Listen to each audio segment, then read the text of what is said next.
I've always been a sucker for a good metroidvania. In fact, some of my earliest childhood memories are staying up late to watch my mom beat Super Castlevania 4. Yes, my mom plays video games, and yes, she's awesome.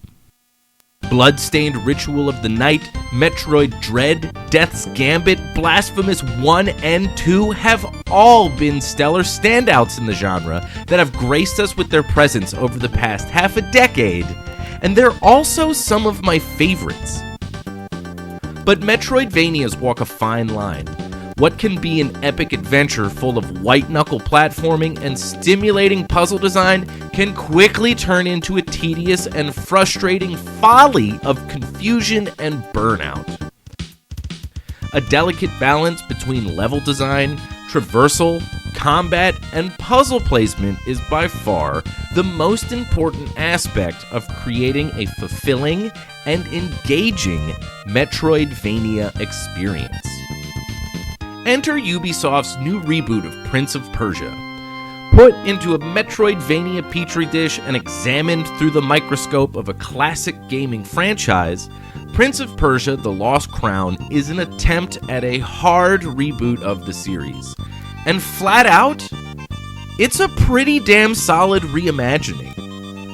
After a few unsuccessful attempts at rebooting the series and a seemingly canceled remake of the classic Sands of Time, Prince of Persia desperately needs a win. And with The Lost Crown, I think Ubisoft secured the dub. I'm Dirty C, and before we begin, please don't forget to like, subscribe, and comment down below, as this will only lead to your never-ending splendor and my eternal love. Prince of Persia: The Lost Crown was pretty friggin' dope. Let's talk about it.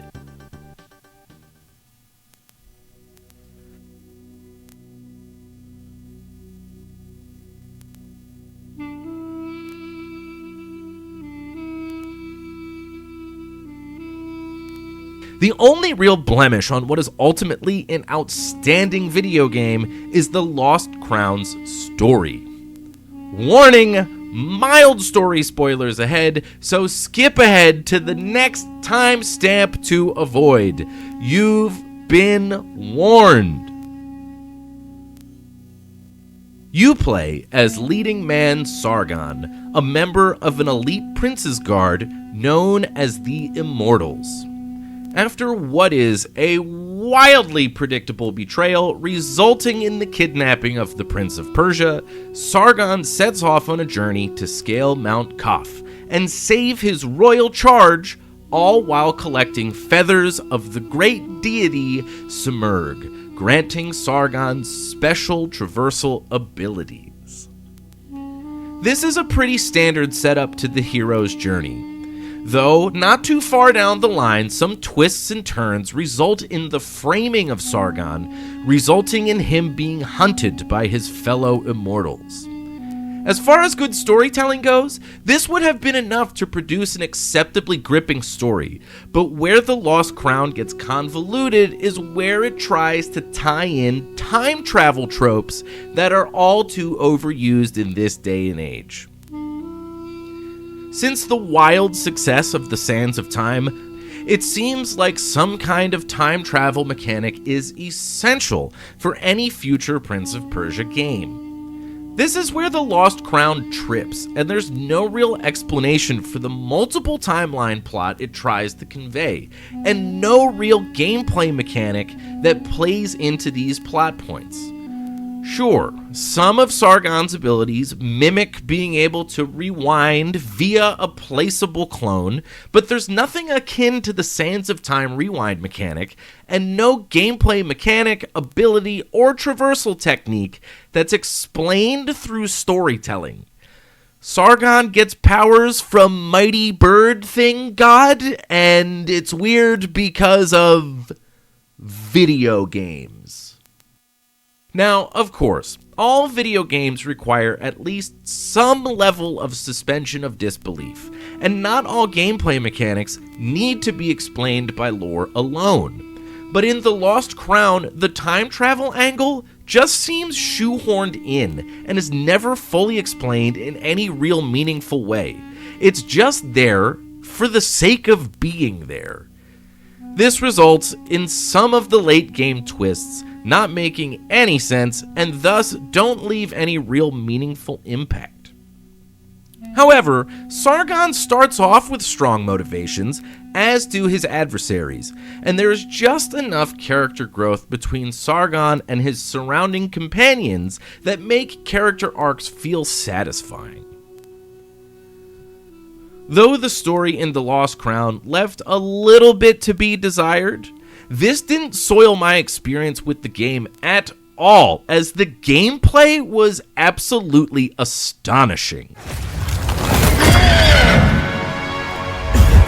Now, this is where The Lost Crown really kicks some major ass. In the grand spectrum of Metroidvanias, I don't know if I've played one that felt this polished and streamlined. Where this is immediately apparent is in the game's combat system. Sargon is capable of standard melee attacks that all contain some variance as to how the player wants to approach an encounter. Want to launch your opponent up in the air for an aerial combo? Go for it. Want to go for a low sweep attack at a distance? You got it. Charged attack to obliterate enemy shields? Have at it. Ranged attacks with a bow? It's yours. The basics of the combat system are fulfilling enough, but the game's obtainable Athra Surge abilities is where the combat really gets taken to the next level. Athra Surges can be obtained by beating different bosses throughout Mount Koth, and they provide some extremely powerful attacks that can quickly turn the tide of battle, given your Athra meter has been built up high enough. Land a long combo and gain a significant boost to your meter. Get hit and lose some of those gains. This risk-reward system plays a huge role in making combat extremely thrilling, but gets jacked up a notch when coupled with the game's parry system. Sargon has the ability to parry incoming attacks, but the window on these parries is extremely tight. Pull one off and it stuns enemies, leaving them open for huge damage, especially when coupled with an Athra Surge. Miss one though, and Sargon will take extra damage from an incoming attack. Parrying attacks that are signaled by a yellow aura allow for super badass riposte attacks that come fully animated and are oozing with style, while red aura attacks are unparryable and need to be dodged. None of these basic combat mechanics are groundbreakingly new, but they work in tandem with each other to create a gripping risk-reward kind of combat. Coupled with the various amulets you can collect throughout the game and swap in and out at whack-whack trees, the game's version of checkpoints, there's a lot of room for different kinds of builds and playstyles. Are you a total masochist and want to go full-on one-hit death high-damage glass cannon mode? There's an amulet for that. Want to be a total tank and give yourself a little bit of extra health? There's an amulet for that. All of these elementary combat mechanics work together so well to create a system that feels fresh, engaging, brutal, and downright smooth. But what is a Prince of Persia game without insanely badass traversal and parkour mechanics? The Lost Crown absolutely nails this aspect of the franchise with tight and fluid parkour controls that feel incredibly satisfying to pull off. Like any Metroidvania, as you progress through the game, you obtain more and varied traversal options. This is done through collecting Samag feathers. These abilities expand in-game exploration, allowing players to progress through different map routes, obtain hidden or hard-to-reach upgrades and collectibles, and allow the player to progress through the overall adventure. Sargon gains what could be considered the standard Metroidvania abilities, like a double jump and air dash, but a few others come into play that are unique to the Lost Crown, like the ability to clone Sargon and teleport across the room. As the game progresses, the traversal and parkour sections get exceedingly more difficult and really test the dexterity of players. In all honesty, I would say that these sections are almost a little too difficult, but thanks to the game's wide accessibility options, these sections can be as difficult or as easy as you want them to be. The combat and traversal systems work well in tandem together to form a gameplay loop that feels so good inside the metroidvania framework. It's tight, fluid, and makes the player feel oh so satisfied when it all clicks.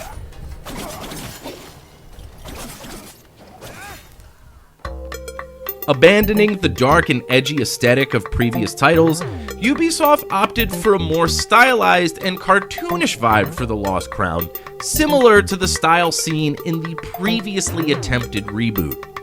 And quite honestly, it works really well. All of the biomes pop with vibrant color palettes that bring each environment to life in the best way, and all the character designs boast their own unique style.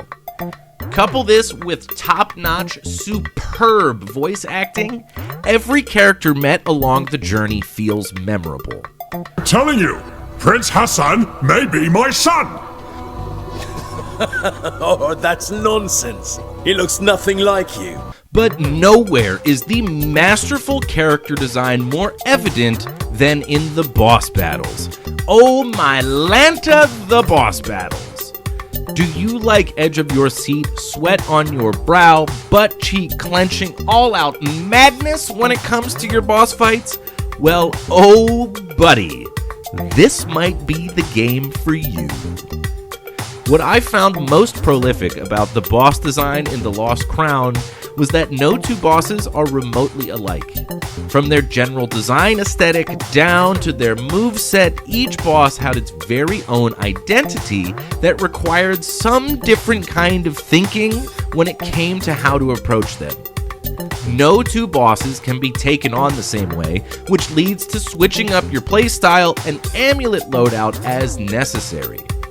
Clearly, this allows the Lost Crown to feel fresh and regularly shakes up the formula during a 20-plus hour playthrough. However, it should be stated that even on the normal warrior difficulty, these bosses were hard. Now, for me, I like a good challenging boss fight to test my mettle, but if you're one of those gamers that just wants to sit back and enjoy the journey with little to no hassle, well, you're in luck. One of the deepest, and in my opinion, the best game design decision found in The Lost Crown is its vast array of accessibility options. A custom difficulty mode allows you to tailor your experience exactly how you want it. Want to cruise through the game like an untouchable, nearly invincible god? Set every option to easy and rip away, my friend. Are you a raging masochist that finds joy and happiness torturous?